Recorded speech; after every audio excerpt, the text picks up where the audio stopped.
कर ना सके हम प्यार का सौदा, कीमत ही कुछ ऐसी थी। कर ना सके हम प्यार का सौदा, कीमत ही कुछ ऐसी थी। जीती बाजी, जीती बाजी हार गए हम, किस्मत ही कुछ ऐसी थी। Hello friend, good morning all of you. मैं यूपी ग्लोबल कोचिंग में आपका स्वागत करता हूं। आज हमें जो टॉपिक कवर करना है वो टॉपिक है मुगल वंश। और मुगल वंश की जो स्थापना करने वाला व्यक्ति है वो बाबर है। बाबर ने 1526 में मुगल वंश की स्थापना की। इसके हमें फैक्ट देखने हैं, फैक्ट के साथ इसकी स्टोरी देखनी है और इसका कॉन्सेप्ट क्या है ये भी हमें समझना है। हम एक इंटरेस्टिंग स्टोरी से शुरुआत करते हैं, उससे कॉन्सेप्ट बनाते हैं और कॉन्सेप्ट से आप अपने फैक्ट बनाएंगे, क्योंकि हमारे जो मोस्टली क्वेश्चन हैं, क्वेश्चन कहाँ से आते हैं, फैक्ट से आते हैं। साथ साथ हम फैक्ट को कवर करते जाएंगे। आइए देखते हैं मुगल वंश। मुगल वंश 1526 से 1707 ईस्वी तक चला है। इसमें जो मुगल है, इस मुगल का अर्थ क्या होता है? बहादुर। ये जो मुगल है ये मंगोल भाषा का शब्द है और मंगोल में मुगल का अर्थ क्या होता है? बहादुर। अगर हम बाबर की बात करें तो बाबर शब्द का अर्थ क्या होता है? बाघ या शेर। ये जो बाबर है इसका जन्म कब हुआ? 14 फरवरी 1483 को। इसका जो जन्म है ये वैलेंटाइन डे का गिफ्ट है। और ये गिफ्ट मिला किसे है? इसकी माता कुतुब निगार खानम। और पिता की बात करें तो पिता कौन है? उमर शेख मिर्जा।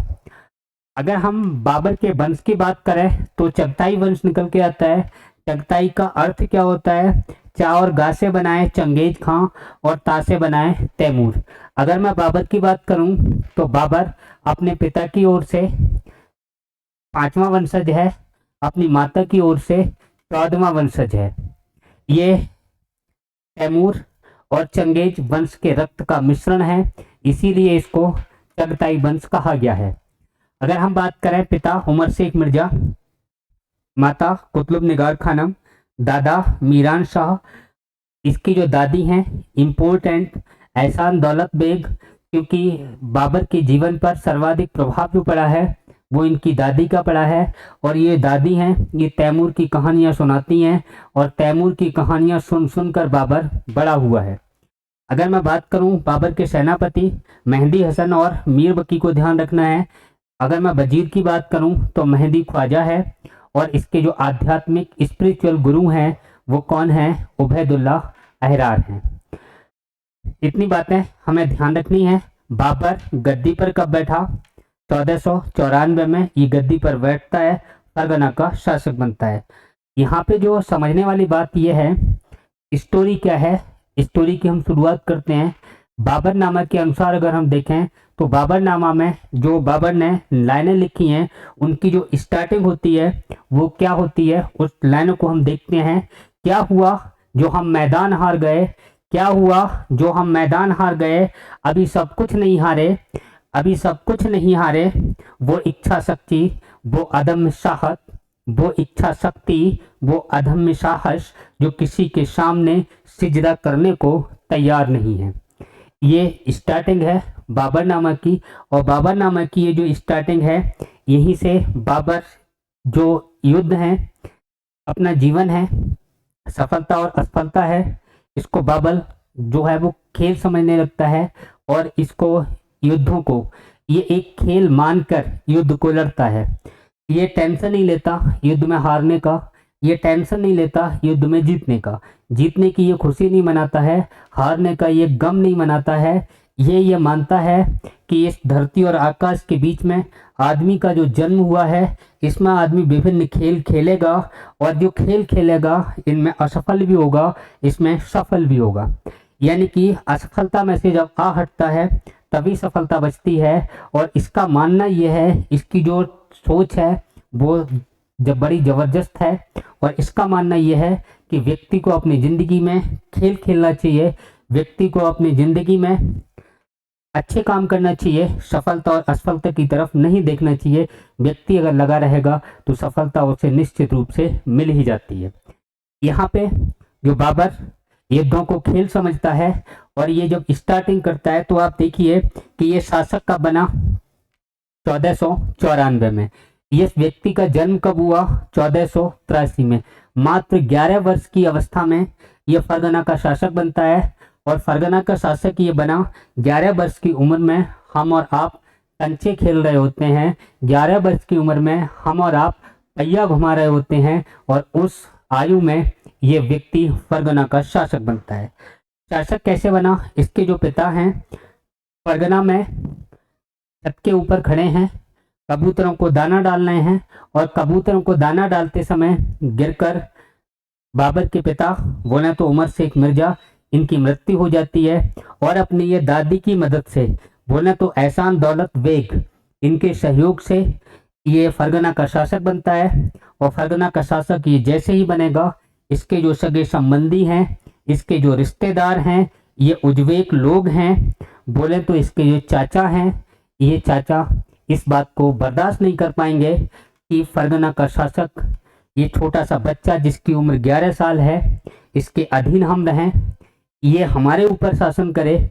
और ये लोग क्या करेंगे कि बाबर को मारेंगे, पीटेंगे और फरगना से भगा देंगे। अब आप देखिए जो व्यक्ति 1494 में शासक बनेगा वो थोड़े दिन शासन करेगा, उसके बाद इसके चाचा, परिवार वाले, रिश्तेदार इसको मार के भगा देते हैं। इसके बाद की कहानी क्या है, आगे क्या होता है, पहले कुछ फैक्ट देखते हैं। फैक्टों के साथ कुछ बातें और नोट करवा दे रहा हूँ कि ये जो व्यक्ति है ये 1494 से 1507 तक ईरानी युद्धों में यानी उज्बेकिस्तान की तरफ ये युद्धों में बिजी रहता है और ना ये कोई युद्ध जीत पाता है 10-11 साल तक और ना ही इसे कोई संतान की उत्पत्ति होती है। ऐसी स्थिति में एक युद्ध में बता रहा हूं, कहाँ का, समरकंद। ये जो समरकंद है इस पर ये अटैक करता है और समरकंद को 1-2 बार जीतता भी है। 8-7 महीने यहाँ शासन करता है, ये रहता भी है। इसके बाद इसको फिर मार पीट के भगा देते हैं। कहानी क्या है, समरकंद में जो बाबर है इसकी कौन रहती है भाई साहब? जीएफ रहती है, बोले तो गर्लफ्रेंड रहती है। कहाँ रहती है? समरकंद के अंदर रहती है।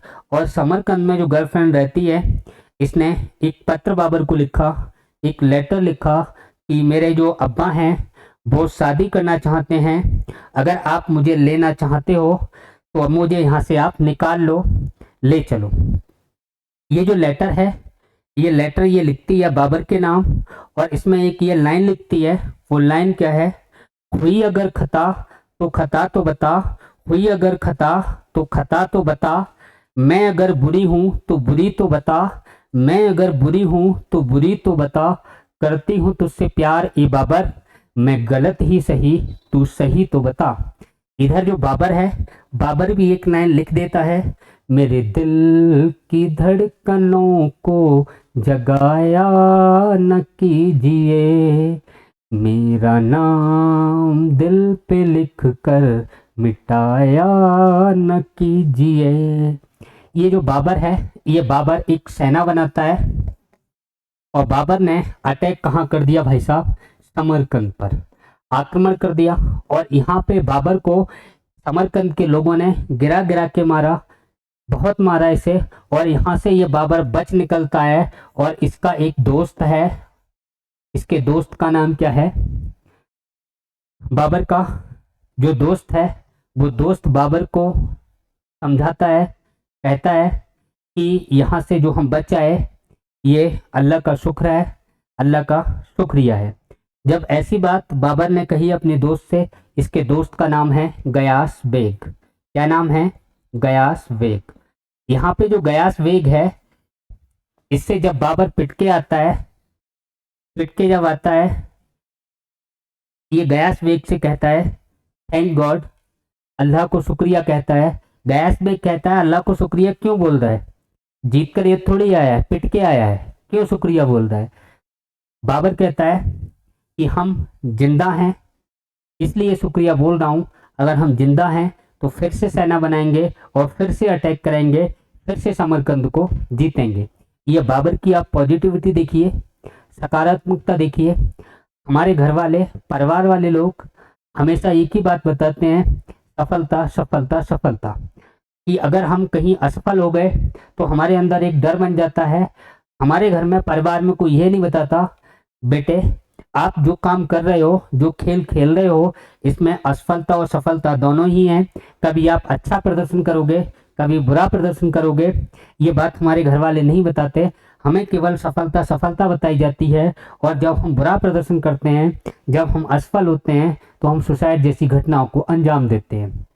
ये बातें जो बता रहा है वो कौन बता रहा है? बाबर बता रहा है। जितने भी ये पढ़ने वाले मेरे भाई बहन हैं, यार दोस्त हैं, ये टेंशन ना लें। ये सफलता और असफलता चलती रहती है। कभी हम अच्छा प्रदर्शन करते हैं, किसी एग्जाम में हम बुरा प्रदर्शन करते हैं, तो इनसे हमें घबराने की बिल्कुल भी जरूरत नहीं है। ये बात हमें कौन सिखा रहा है? बाबरनामा, बाबर सिखा रहा है। इन बातों को, जो बाबर की अच्छाइयाँ हैं, इनको हमें ध्यान रखने की जरूरत है। बाबर में बुराइयां हैं, उसे पढ़ने की जरूरत नहीं है, क्योंकि हर व्यक्ति में कुछ अच्छाइयाँ कुछ बुराइयां अवश्य होती हैं। आइए देखते हैं, बाबर यहाँ से बच निकलेगा, फिर से एक सेना बनाएगा, और फिर से जो सेना बनाएगा, इसने सेकंड बार जो अटैक किया वो कहाँ होगा? समरकंद के बाद सेकंड अटैक जो युद्ध होगा वो होगा सरायपुल का युद्ध। कहाँ का युद्ध? सरायपुल का युद्ध। ये जो सरायपुल का युद्ध है, ये कब हुआ है? तो ध्यान रखना, 1502 में। कब हुआ है? 1502 में। और 1502 में किस किस के बीच? सेवानी खां और दूसरा कौन है? बाबर। ये सेवानी खां कौन है? जो उज्बेकिस्तान है, उज्बेकिस्तान, उज्बेकिस्तान का जो शासक है, इसका ये मंत्री है, सेनापति है। कौन? सेवानी खां। और सेवानी खां और बाबर के बीच सरायपुल का युद्ध जो 1502 में होगा, इसमें सेवानी खां बाबर को क्या कर देगा? पराजित कर देगा। बाबर को पराजित ही नहीं किया, बाबर की बहन है, इसको युद्ध स्थल से उठा ले जाएगा, और बाबर की बहन से ये क्या कर लेगा? शादी कर लेगा। बाबर युद्ध हारा, बहन को सेवानी खां उठा के ले गया। ऐसी स्थिति में बाबर यहाँ एक बार फिर पराजित होता है। बाबर अपने जीवन में 20वां युद्ध हारा है, लेकिन कभी निराश नहीं हुआ है। सिर्फ इसके अंदर पॉजिटिविटी रहती है।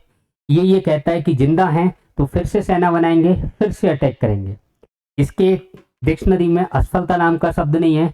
ये सिर्फ इतना कहता है, प्रदर्शन इस बार खराब हुआ, अच्छी बार प्रदर्शन अच्छी तरह से तैयारी करके नेक्स्ट टाइम प्रदर्शन और अच्छा करेंगे। बाबर यही समझाना चाह रहा है, यही कहना चाह रहा है कि आप इस जिंदगी में जो आए हो वो आप खेल खेलिए। कभी अच्छा प्रदर्शन होगा, कभी बुरा प्रदर्शन होगा, आपको घबराने की कतई जरूरत नहीं है। वही बाबर हमें समझाने की कोशिश कर रहा है। इसकी कहानी से जो हमें शिक्षा मिल रही है, इसको आप ध्यान रखना। अब हुआ क्या? बाबर इस सराय पुल के युद्ध में भी हार गया, सेना बर्बाद हो गई। इसके बाद ये चलता है और ये कहाँ पहुंचेगा भाई साहब? काबुल। काबुल ये कब पहुंचा?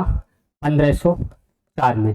और 1504 में जब ये काबुल पहुंचेगा, तो काबुल के जो भूखे नंगे लोग हैं, भूखे नंगे लोग जो हैं, गरीब लोग हैं, ये जो मुर्दा लोग हैं, इनमें अपने भाषण से ये जान फूकेगा कि ए काबुल के लोगों, तुम्हें पैसा दूंगा मैं, इज्जत दूंगा तुम्हें मैं, शोहरत दूंगा तुम्हें मैं, तो मेरी सेना में भर्ती हो जाओ।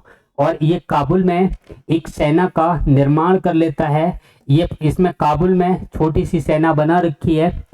यहाँ जो प्रोडक्शन हो रहा है, जो इसकी इनकम है, उस इनकम से केवल सेना का खर्च चल पा रहा है, लेकिन उतनी इनकम नहीं हो रही जितनी काबुल के अंदर बाबर चाहता है। अब होगा क्या?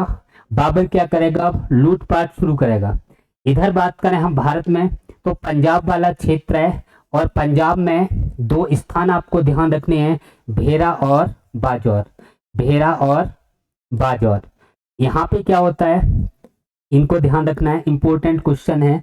ये जो पंजाब का क्षेत्र है, यहाँ के जो भेरा और बाजौर पर जो शासन कर रहे हैं ये यूसुफजाई जाति के लोग हैं, यूसुफजाई जाति के लोग हैं जो भेरा और बाजौर की किले पर जो शासन कर रहे हैं। ये कहाँ कर रहे हैं? पंजाब में। ये शासन कहाँ कर रहे हैं? पंजाब में। अब देखिए आप कहानी क्या है, पंजाब में ये शासन कर रहे हैं।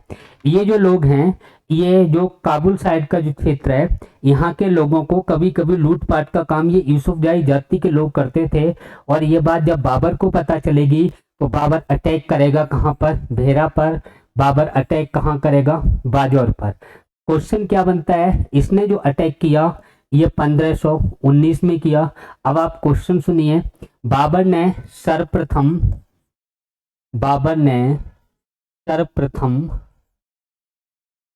भारत पर आक्रमण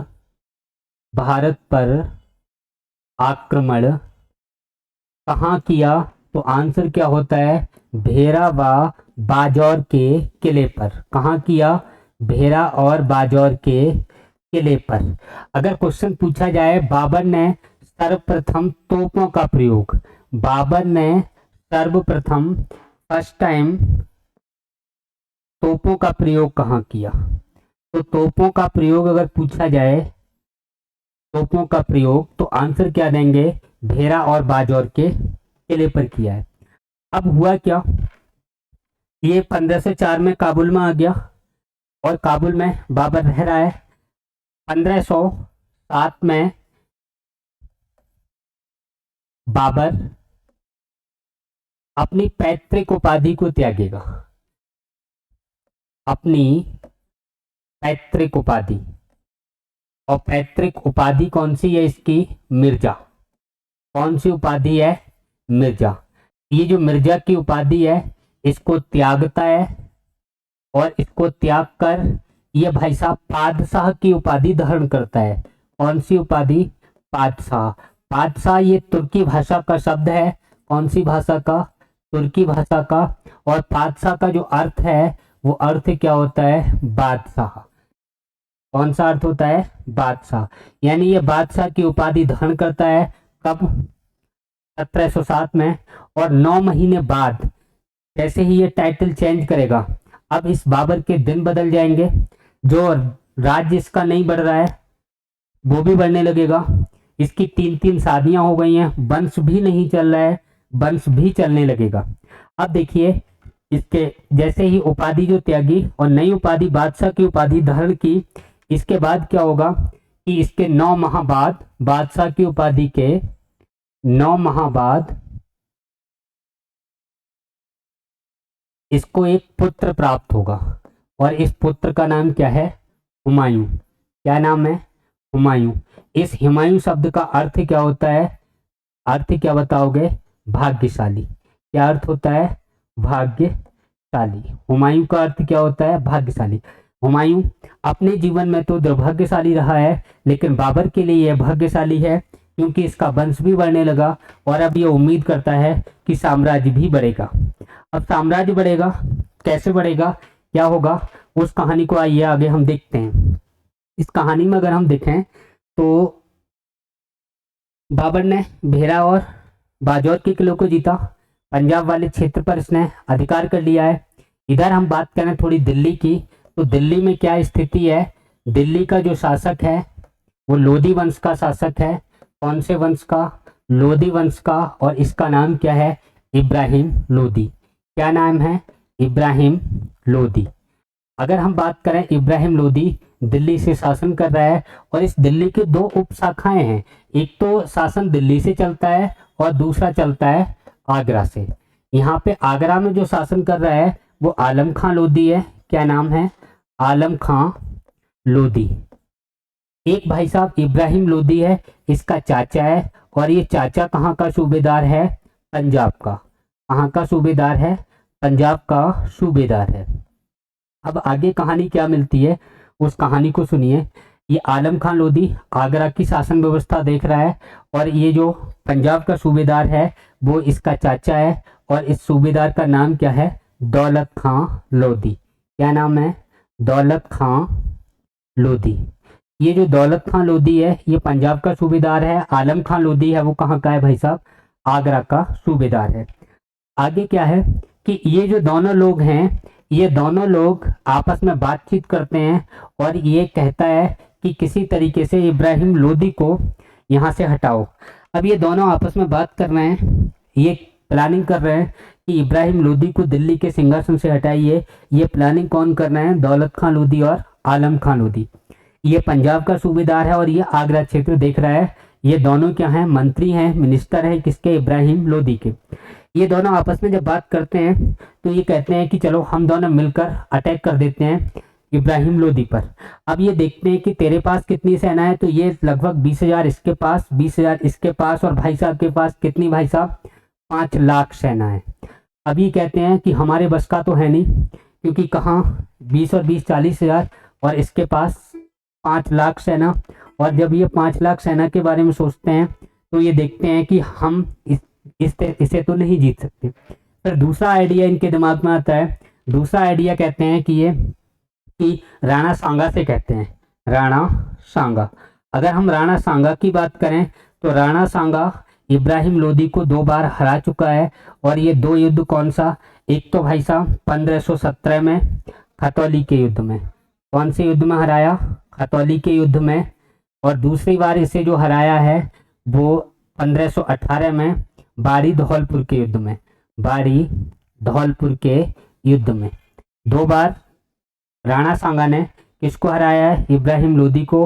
हराया ही नहीं, इसका आगरा वाला पीलिया खान नदी वाला क्षेत्र भी राणा सांगा ने अपने कब्जे में कर लिया है।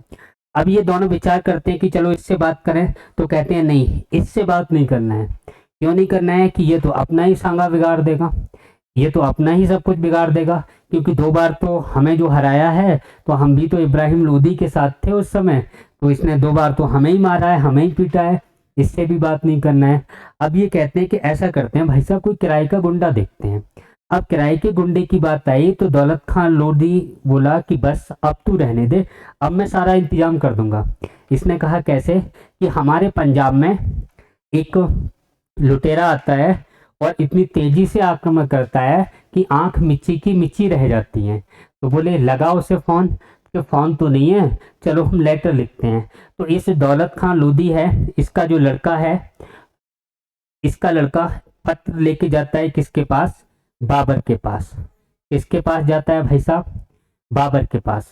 और क्या कहते हैं ये कि ऐसा करो कि आप जो पैसा लो वो हम दे देंगे, आपको किसको मारना है, इब्राहिम लोदी को। बाबर ये कहता है कि आप इसके बारे में मुझे जानकारी तो दो, डिटेल तो दो कि कितनी सेना उसके पास है, कितने सैनिक उसके पास हैं। तो ये दोनों लोग कह रहे हैं ज़्यादा नहीं है, करीब 4-5 लाख के करीब सेना है उसके पास। इधर बाबर की आप देखो, बाबर के पास 20,000 सैनिक। अब बाबर ने कहा कि तुम मुझसे कह रहे हो कि कोई टेंशन की बात नहीं है, तो मुझसे मदद ले रहे हो या मुझसे मदद दे रहे हो। तो ये दोनों चुप। इसने कहा कि आज के बाद मेरे पास मत आना, क्या मुझे मरवाओगे, कि कहाँ 5 लाख सैनिक, कहाँ 20,000, ये तुम्हें अपने बाप की कसम है, अगर मेरे पास दोबारा आओ। ये बेचारे दोबारा फिर जाएंगे। इन्होंने कहा अच्छा ऐसा है, हम लोगों पे भरोसा नहीं है, तो एक व्यक्ति है जो चित्तौड़ का शासक है, जिसका नाम क्या है, राणा सांगा, इससे आप बात कर लो। ये 2 बार इब्राहिम लोदी को हरा चुका है, ये आपकी मदद कर देगा। अब बाबर ने कहा कि चलो इनसे बात करो। तो सलहदी तंवर है वो पत्र व्यवहार करवाएगा राणा सांगा और बाबर के बीच। बाबर ने राणा सांगा से कहा कि ऐसे ऐसे हम भारत को जीतना चाहते हैं, इब्राहिम लोदी को मारना चाहते हैं, और आप अगर हमारी मदद करोगे तो आधा भारत तुम्हारा और आधा भारत हमारा, 50-50 कर लेंगे। राणा सांगा तैयार हो गया।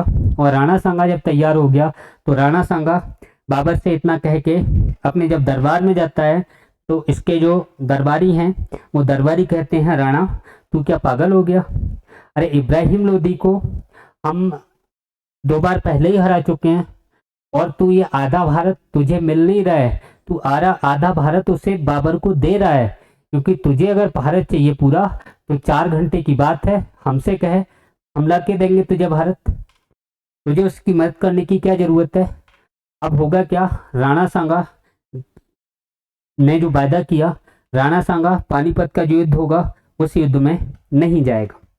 इधर स्थिति क्या चल रही है, उस स्थिति को थोड़ा अगर हम कवर करें तो इधर ये जो कह रहे हैं दौलत खां और आलम खां लोधी, ये एक ही परिवार के लोग हैं, एक ही वंश के लोग हैं। इधर भाई साहब इब्राहिम लोधी की स्थिति सुनिए, हमें तो अपनों ने लूटा, गैरों में कहाँ दम था, जहाँ किस्ती मेरी दुबड़ी वहाँ पानी ही कम था। ये इब्राहिम लोधी को कौन लूट रहे हैं, अपने ही लूट रहे हैं।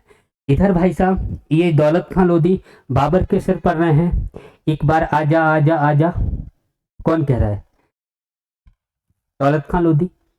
अब बाबर भी कहने लगा, चलो बुलाबा आया है, दौलत ने बुलाया है, चलो बुलाबा आया है, लोधी ने बुलाया है। अब देखो, अगर आप किसी को सीधे सीधे रसगुल्ला परसोगे, किसी को सीधे सीधे रसमलाई परसोगे तो कोई खाएगा क्यों नहीं। बाबर है, बाबर के सामने सीधा सीधा भारत आप परस रहे हो तो क्यों नहीं आएगा, आएगा, अवश्य आएगा। अब होगा क्या, वो कहानी देखिए आगे। चलो इसके कुछ कार्य देख लेते हैं हम। अगर मैं इसके कार्य देखूं तो देखो, बाबर ने एक सार्वजनिक निर्माण विभाग की स्थापना की है, जिसे सरहते आम कहा जाता है। क्या कहा जाता है, सरहते आम। एक सार्वजनिक निर्माण विभाग बोले तो सरहते आम। अगर हम देखें, पानीपत की काबुली मस्जिद का निर्माण किसने करवाया, बाबर ने। संभल की जामा मस्जिद का निर्माण किसने करवाया, बाबर ने। बाबरी मस्जिद कहाँ है, अयोध्या में। बाबर के सेनापति किसने करवाया था निर्माण, मीर वकी ने। किसको तोड़वा के करवाया था, राम मंदिर को तोड़वा के। इसके बाद अगर हम देखें आगे की स्थिति, 5 अगस्त 1920 को यहाँ जो एक फैसला आता है और यहाँ पे एक नींव रखी जाती है, इस मस्जिद को हटाकर राम मंदिर की पुनः नींव रख दी जाती है। और इसके अगर वास्तुकार पूछे जाए कि इसके वास्तुकार कौन हैं, तो वास्तुकार में हमें बताना है कौन, चंद्रकांत टोमपुरा। इसके 2 लड़के हैं जिन्होंने इसका डिजाइन तैयार किया है, और इसके जो 2 बेटे हैं, निखिल और आशीष सोमवंशी। बात समझ में आई, निखिल और आशीष टोमपुरा जिनको कहा जाता है, उन्होंने इस जो मंदिर बनाया राम मंदिर, जिसका निर्माण 5 अगस्त 2020 से शुरू हुआ है, उसकी डिजाइन तैयार की है। आगरा में इसने नूरे अफगान बाग का निर्माण करवाया, यानी ज्यामिति पद्धति पर निर्मित पहला मकबरा, या आगरा में जो पूछा जाए तो ज्यामिति पद्धति पर निर्मित पहली इमारत तो कौन सी हो जाएगी, नूरे अफगान बाग, जिसका वर्तमान नाम क्या है, आराम बाग। बाबर जो कविताएं करता था, वो कविताएं किस नाम से करता था, दीवान नाम से। और इनका संग्रह जो किया इसने, वो किस भाषा में किया था, तुर्की भाषा में। बाबर नामा भी किस भाषा में है, तुर्की भाषा में। इतनी बातें क्लियर हो गई। आगे देखते हैं, जो बाबर है उसने क्या दिया भाई साहब, उसके आने से गुलाब की खेती इसने प्रारंभ करवाई, जिसे हम रोज दे कहते हैं, जिसको हम गुलाब है एक प्रेम के संबंध में, प्रेम प्रसंग में, या किसी को मोहब्बत का इजहार करने के लिए जिस हम गुलाब का प्रयोग करते हैं, इस गुलाब की खेती लेके कौन आता है, बाबर। मैदान शब्द किसने दिया, बाबर ने। जिसे हम मैदान कहते हैं, ये शब्द किसने दिया है, बाबर ने। फलों का राजा आम किसने बताया, बाबर ने। इसके प्रिय शौक इश्कबाजी और गंजीफा। गंजीफा भारत में कौन लेके आया, बाबर। इश्कबाजी कौन लेके आया, बाबर। गंजीफा का मतलब ये जो खेल होता है, ये ताश के पत्ते का खेल, ताश के पत्ते का खेल, जो कि गांव में लोग किसी चौपाल पर अंगूछा बांध के बैठ जाते हैं और ताश पूरे दिन फेंकते रहते हैं। ये कौन सा खेल है, गंजीफा। इश्कबाजी वो नहीं जो आप समझ रहे हो, वो इश्कबाजी नहीं है। इस इश्कबाजी का मतलब है कबूतरबाजी। क्या मतलब है, कबूतरबाजी, यानी कबूतरों को चुंगाना, कबूतरों को लड़ाना, कबूतरों को पालना, कबूतरों को प्यार करना। ये सब क्या किस में आता है, इश्कबाजी में। अगला देखिए, बाबर ने एक नए तरह के मुबैया छंद का आविष्कार किया। कौन सा छंद? मुबैया छंद। इस छंद का इन्होंने जो आविष्कार किया है वो किस पुस्तक में किया है? रिसाल ए उसज, यानी अलंकार शास्त्र पर आधारित पुस्तक है रिसाल ए उसज। किसकी है? अकबर की। और इसमें जिस छंद का प्रयोग किया गया है वो कौन सा है? मुबैयान छंद। खत लिखने की मुबैयान शैली का विकास किसने किया? अकबर के समय हुआ। कौन सा? तुझ के बाबरी, जो बाबरनामा में है, और खत ए बाबरी, ये खत लिखने की एक शैली है। और कौन सी शैली है? मुबैयान शैली। आगे देखते हैं, यहाँ पे बाबर की पत्नियों की अगर हम बात करें तो एक तो माही बेगम सबसे बड़ी है, और इसी का लड़का है कौन? हुमायूं। कौन लड़का है? हुमायूं। इसकी दूसरी पत्नी कौन सी? गुलरुख बेगम। तीसरी दिलदार बेगम। ये सबसे छोटी पत्नी है, और ये कहती थी, गाना गाती थी, मिस्री, यानी कि मिस्री को बाग लगाए दे पिया, नीव की निवोरी कड़वी लगे। कौन गाती थी? ये सबसे छोटी रानी, जिसे बाबर सबसे ज़्यादा मोहब्बत करता था, दिलदार बेगम। और इसी के लिए इसने एक बाग बनवाया था। कौन सा? नूर ए अफगान बाग। नूर ए अफगान बाग। कहाँ? आगरा में। और इसी का नाम क्या है आज? आराम बाग। आराम बाग का निर्माण भी करवाने वाला कौन है? बाबर। नूर ए अफगान बाग का ही वर्तमान नाम क्या है? आराम बाग। तीसरी पत्नी हो गई, चौथी मौसमा बेगम, और पांचवी आयशा बेगम। ये बाबर की पत्नियां हैं। आपका छूटेगा कुछ नहीं, आप बिल्कुल टेंशन ना लें। आपके पीसीएस तक के क्वेश्चन में कवर करवा रहा हूँ। जितने क्वेश्चन पूछे गए हैं, जो बातें पूछी गई हैं, उसकी आप बिल्कुल टेंशन ना लें। आगे अगर हम देखें, बाबर ने अपनी आत्मकथा तुझी के बाबरी या बाबरनामा किस भाषा में लिखी? तुर्की भाषा में लिखी। इसका फारसी अनुवाद अब्दुल रहीम खान ने खाना और पाइंदा खान ने किया है। अंग्रेजी अनुवाद किसने किया है? श्रीमती बेवरिज ने किया है। इतनी बातें ध्यान रखनी है। अब हम देखते हैं यहाँ पे युद्ध, और युद्धों में देखें तो सबसे पहले अगर हम बात करें पानीपत का युद्ध।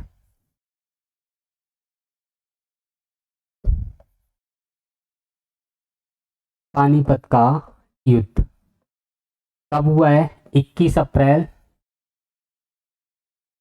1526। किस किस के बीच? बाबर और इब्राहिम लोदी। इब्राहिम लोदी, इन दोनों के बीच हुआ है, जिसमें पराजित कौन हो जाएगा? इब्राहिम लोदी। इसकी आंख में जाके तीर लगेगा, और यह हाथी से नीचे, जैसे यह हाथी से नीचे आएगा, इसकी जो इब्राहिम लोदी की सेना है वो सरेंडर कर देगी, और बाबर यहाँ पे क्या होगा? जीत जाएगा। यानी कि दिल्ली सल्तनत का प्रथम शासक, दिल्ली सल्तनत का प्रथम शासक जो युद्ध स्थल पे मारा गया, युद्ध स्थल पर मारा गया। इतना ध्यान रखना है। नेक्स्ट देखें, अगला, पहले इसकी आप ट्रिक देख लो, जिससे एक बार में याद हो जाए। पानी पीकर खाना खाकर चंदेरी चली घाघरा। पानी पीकर पानीपत का प्रथम युद्ध, खाना से मतलब खानवा का युद्ध, चंदेरी से मतलब चंदेरी का युद्ध, घाघरा से मतलब घाघरा का युद्ध। बड़ा आसान है, पानी पीकर खाना खाकर चंदेरी चली घाघरा उठाकर। इसमें देखो, पानी पीकर से मतलब पानीपत का युद्ध कब हुआ? 21 अप्रैल 1526। इसमें विजयी कौन होगा? बाबर। और पराजय कौन हो जाएगा? इब्राहिम लोदी। युद्ध स्थल में दिल्ली सल्तनत का प्रथम बादशाह या अंतिम बादशाह या एकमात्र बादशाह जो युद्ध स्थल में मारा गया। दूसरी बात, खानवा का युद्ध, खानवा का जो युद्ध है वो 17 मार्च 1527 को हुआ है, राणा सांगा और बाबर के बीच। इसमें विजयी कौन होगा? बाबर होगा। जबकि अगर हम बाबरनामा की बात करें तो बाबरनामा के अनुसार बाबर जो लिखता है वो इस युद्ध को अनिर्णायक युद्ध घोषित करता है, और इसमें जो राणा सांगा है, इनकी जो पत्नी है कर्मावती, क्या नाम है? कर्मावती। और कर्मावती जो पत्नी है, ये इसको बाबर अपनी पुत्री नियुक्त करता है। क्या नियुक्त करता है? पुत्री। बाद में आपने सुना होगा कि जो हुमायूं है वो कर्मावती को राखी भेजता है, इसलिए कि गुजरात इसका जो शासक है वो कर्मावती पर अटैक ना करे, लेकिन यहाँ पे जो हुमायूं है वो गद्दारी करता है, एक भाई का फर्ज नहीं निभाता है। तो यहाँ पे जो कर्मावती है इसको बाबर ने हिंदू पुत्री नियुक्त किया, और बाबर ने विश्व का सबसे शक्तिशाली शासक, जो जिसके अंदर क्षमताएं थी, योग्यताएं थी, विश्व पर शासन कर सकता था, वो किसको बताया है? राणा सांगा को। बाबर की एक अच्छी बात यह है कि अगर इसके दुश्मनों में कोई अच्छी बात है तो उसकी ये तारीफ करना नहीं भूलता है। यानी कि अगर किसी में कोई अच्छी बात है तो उसकी तारीफ भी होनी चाहिए। यानी बात उन्हीं की होती है जिनमें कोई बात होती है। बात करें, जैसे ही राणा सांगा मरेगा, राणा सांगा के मरने के बाद ये जो राजपूतों का जो नेतृत्व है वो कौन करेगा? महलनी राय करेगा। ये कहाँ का शासक है? चंदेरी का शासक है। और ये चंदेरी का युद्ध हुआ 1528, इसमें बाबर विजयी होगा और महलनी राय की यहाँ पे हत्या कर दी जाएगी। अंतिम जो युद्ध बाबर ने भारत में लड़ा है वो कौन सा लड़ा है? 6 मई 1529 को। ये जो युद्ध है वो कौन सा युद्ध है? घाघरा का युद्ध। और इसमें नुसरत शाह और अफगान क्या होंगे? पराजित। बाबर क्या होगा? विजयी। यानी एकमात्र युद्ध घाघरा का युद्ध जो स्थल व जल दोनों में लड़ा गया, स्थल व जल दोनों पर लड़ा गया। यानी नावों पर भी युद्ध हुआ ये, और स्थल भाग पे हुआ। होगा क्या? ये सीक्वेंस आपको क्रम से ध्यान रखना है। 26, 27, 28, 29 और 26 दिसंबर 1530 को बाबर की मृत्यु हो जाएगी। बाबर की मृत्यु कब हो जाएगी भाई साहब? बाबर की मृत्यु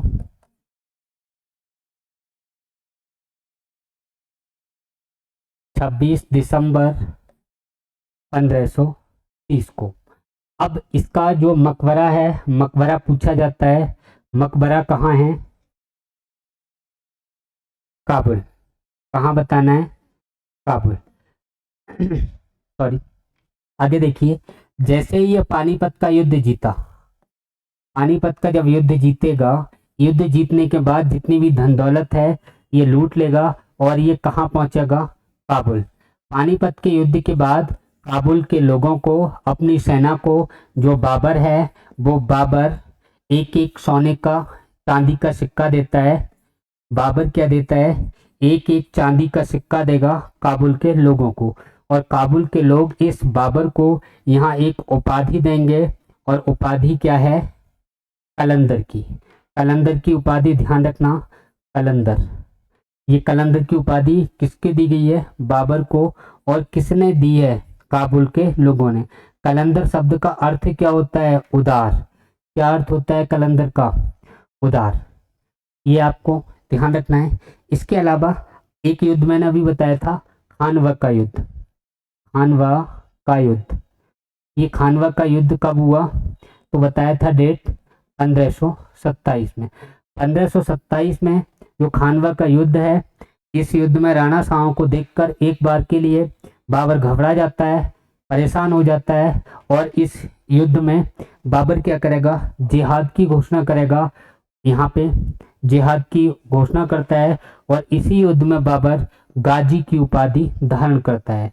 गाजी की उपाधि धारण करता है, जिहाद का नारा देता है, मुस्लिमों पर लगने वाला तमगा कर, ये जो तमगा कर है इसको ये हटा देता है। ये मुस्लिमों पर लगने वाला एक व्यापार कर था, और यहाँ बाबर एक अपने आप को सच्चा मुसलमान, एक धार्मिक योद्धा प्रदर्शित करना चाहता है। ये दारू बहुत ज़्यादा पीता है, शराब के बर्तन तोड़वा देगा और शराब पीना बंद कर देगा। अब ये जो नशा करेगा वो किसका करेगा? अफीम का नशा करेगा। और ये अफीम का जो नशा ये कर रहा है, इस अफीम के नशे में ये और ये इसका लड़का दोनों साथ साथ बैठकर अफीम का नशा करते हैं। अगर आपसे पूछा जाए कि इसके जो तोपची हैं इनका नाम क्या है, तो मुस्तफ़ा अली और उस्ताद अली। क्या नाम है? उस्ताद अली और मुस्तफ़ा अली। मुस्तफ़ा अली ये इसके तोपची हैं। बाबर किस विधि का प्रयोग करता था युद्ध में? अगर विधि पूछी जाए तो उस्मानी विधि। कौन सी विधि? उस्मानी विधि का प्रयोग करता था और तुगलमा युद्ध पद्धति का, तुगलमा युद्ध पद्धति का, युद्ध पद्धति का। बाबर को ये तोप का ज्ञान देने वाला, तोप की जानकारी देने वाला कौन है? इसी का दामाद, यानी इसी का बोले तो बहन हुई, जीजा, जिसका नाम क्या है? शेवाली खां। आज इस क्लास को हम यही फिनिश करते हैं। नेक्स्ट क्लास में नए टॉपिक के साथ फिर से उपस्थित होते हैं। आप क्लास का आनंद लीजिए। थैंक यू, धन्यवाद, जय हिंद, जय भारत।